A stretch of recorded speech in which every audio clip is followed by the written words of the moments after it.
The Adventures of Tom Sawyer by Mark Twain. Longman Simplified English Series. Read by Utchara Boonlert. Chapter 9. Medicines. A new and weighty matter occupied Tom's mind. Becky treasured and stopped coming to school. Tom had struggled with his pride for a few days and tried to forget her, but failed. He heard that she was ill. If he should die, he no longer took an interest in swimming or even in Sherwood Forest. He went about looking very depressed.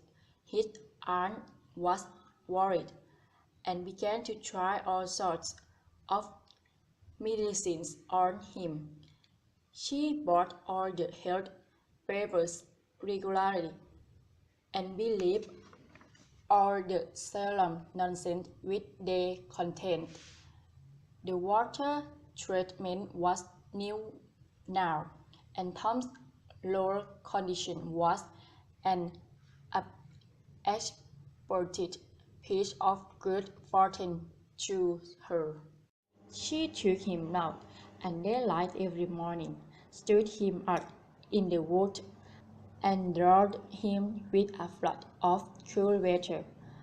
Then she dropped him down with a towel like sandpaper, and so made him recover.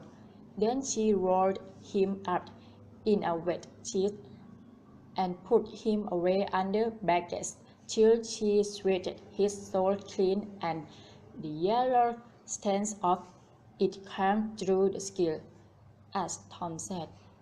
Yet in spite of all this, the boy remained as sad as a funeral. Aunt Polly decided that his repression must be broken up at any cost. Now she heard of painkiller for the first time. She ordered a dozen bottles at once.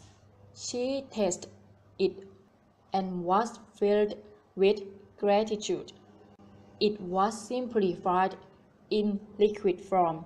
She gave Tom a teaspoonful and what with the depressed anxiety of the result, a white tear came into Tom's eye. He gave a deep gasp and then started to race around the room. Aunt Polly was delighted. Her troubles were over, for the depression was broken up.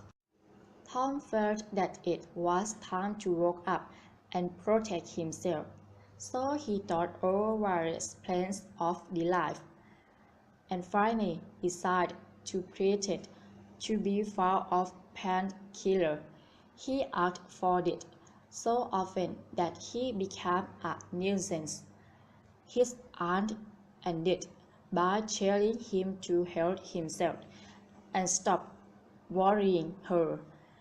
But she watched the bottom secretly. She found that the medicine did really disappear, but it did not order. She heard that the boy was carrying a crutch in the sitting room floor with it. One day, Tom was giving medical attention to the crutch when his aunt's yellow cat, Peter, came along, singing, eyeing the spawn greedily, and begging for a taste. "Don't ask for it unless you want it, Potter," said Tom. But Peter thought that he did what did. "Are you sure?" Peter was sure. "Now, you have asked for it, and I'll give it to you because I'm not selfish. But if you find you don't like it, you must blame anybody but yourself." Peter still seemed eager, so Tom pulled his mouth open and pounced down the painkiller. Tom struck a couple of yards into the air, shouted a wild cry, and then flew round and round the room, banging against the furniture, setting and flower pots and causing general destruction. Neckline rose on his back leg and danced merrily around, screaming with joy. Then he went thrashing round the house again, pleading more destruction in his pants. Aunt Polly entered in time to see him take some astounding leaps into the air, give a final piercing scream, and sail through the open window, carrying the rest of the flower pots with him.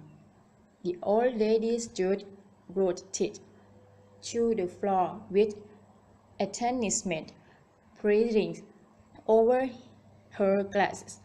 Tom lay on the floor, splitting his sides with laughter. Tom, what on earth is wrong with that cat? I don't know, Aunt, gasped the boy. Why, I've never seen anything like it. What did make him behave like that? Indeed, I don't know, Aunt Polly. Cats always do that when they're enjoying themselves. They do they? There was something in her tone that made Tom expect trouble. The old lady bent down. The handle of the teaspoon was visible under the rug. She took it and held it up. Tom looked guilty. She raised him by the usual handle, his ear, and slapped him. Now, why did you track that poor, dumped creature like that? I was pretending to be his aunt. What do you mean? I was pretending to be his aunt and trying to burn the Boonlert out of him. This was putting the matter in a new light. What was cruel to a cat might be cruel to a boy too. She began to soften. She felt sorry. Her eyes watered a little, and she put her hand on Tom's head and said gently, I didn't mean to be cruel, Tom. And Tom, the medicine did do you good. It did him good, too. The way he flew round the room. Oh, run away, before you make me lose my temper again. Try to be a good boy for once, and then you needn't take any more medicines. Tom reached school early.